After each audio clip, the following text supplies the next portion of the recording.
Vice President Mike Pence is expected to lead a call with governors about testing capacity on Monday. As the coronavirus death toll tops 40,000 in the United States, President Donald Trump said some governors were taking lockdown restrictions too far and expressed support for protesters demanding a return to work. Trump's criticism of states' handling of the crisis on Sunday came amid a debate over which jurisdiction the burden of testing for the virus, crucial to reopening the economy, falls. On Monday, Vice President Mike Pence is expected to lead a call with governors about testing capacity.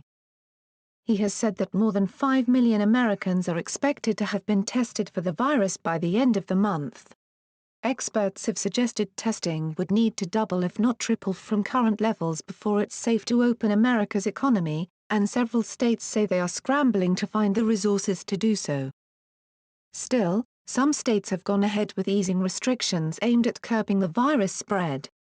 Florida reopened some of its beaches on Friday while South Carolina plans to open its beaches this week. Meanwhile, protests seen over the weekend were expected to continue with demonstrations in Pennsylvania and Arizona on Monday. Some governors have gone too far, Trump said during a press briefing Sunday, despite an outcry from governors calling the support for protesters dangerous, without naming individuals. He also defended protesters claiming they appeared to be adhering to social distancing measures by standing 6 feet apart. "It was a very orderly group of people," Trump said. Last week, the president cheered protesters' efforts in Michigan, Minnesota and Virginia, 3 states with Democratic governors, on Twitter late last week and called some stay-at-home orders too tough. But other lawmakers are condemning the protests, and saying Trump's support for the demonstrators contradicts his own policies. The president's policy says you can't start to reopen under his plan until you have declining numbers for 14 days, Maryland Governor Larry Hogan, a Republican, said on CNN's State of the Union. "So then to go encourage people to go protest the plan you just made recommendations on Thursday, it just doesn't make any sense," he added.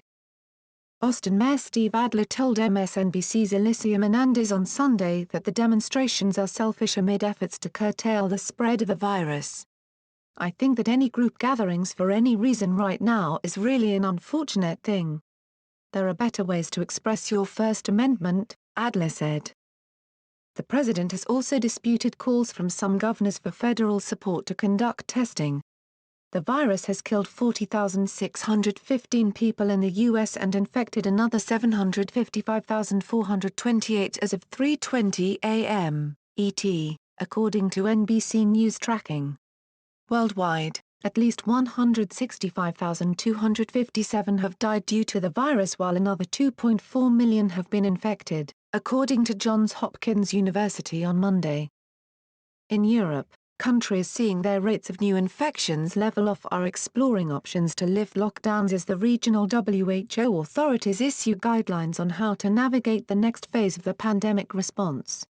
In parts of Europe, eased restrictions are seeing children return to school on Monday. In Norway, kindergarten-aged children could return to class, marking the first phase of easing the lockdown.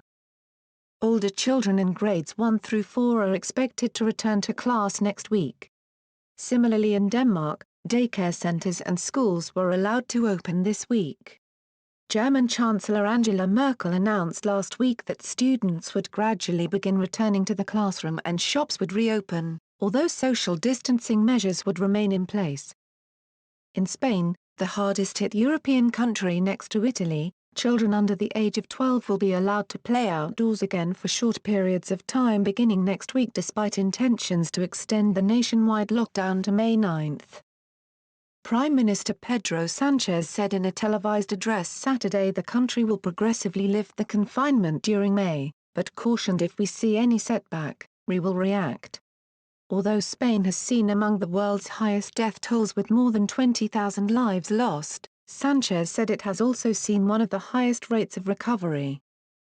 "We must not forget that we've saved the lives of tens of thousands of Spaniards and we have stopped the spread of COVID-19, he said, adding that the situation remains fragile. At the source of the outbreak in mainland China, officials reported no new deaths over the weekend. although a total of 28 new cases were confirmed Saturday and Sunday.